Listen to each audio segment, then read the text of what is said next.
7 seasons, 6 main characters, 0 deaths among the core team. Until now, the boys just did something it has never done before. And honestly, after watching episode 7, I don't think any of us were fully prepared for it.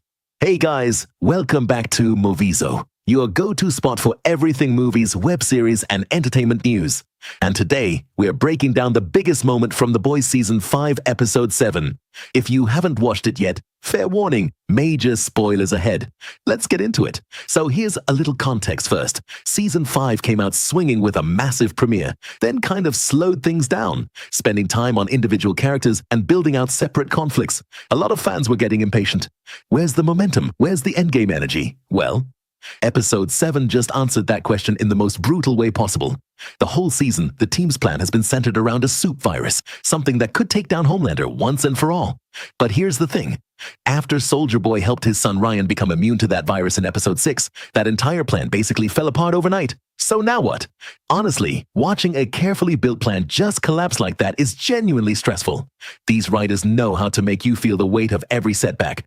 So the new direction involves trying to recreate Soldier Boy's radiation blast, the one that could actually strip a soup of their powers. Frenchie and Butcher start experimenting on Kimiko, exposing her to intense radiation, hoping she develops that same ability.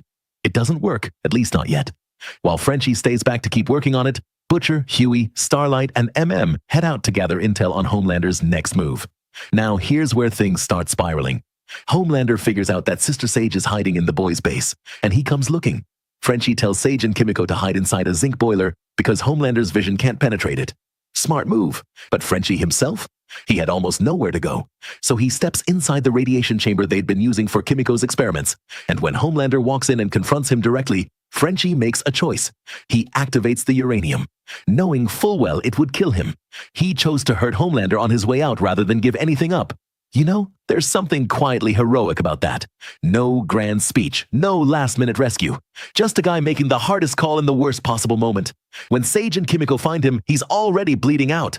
And the final scene, Frenchie dying in Kimiko's arms, is genuinely one of the most emotional moments this show has ever put together. Their relationship had its rough patches, sure, but in that last moment, none of that mattered. And the song that plays over the credits, Anne Reburn's version of Dream a Little Dream of Me. Now that choice isn't random at all. Back in Season 3, Kimiko imagined herself singing that exact song. It was a window into what she dreamed her life could be, including having a real voice. Playing it here, after she finally can speak, after Frenchie finally got to hear her. It feels like the show is suggesting that was the last thing on his mind. Her voice. That image of her. From a storytelling perspective, that's genuinely beautiful writing.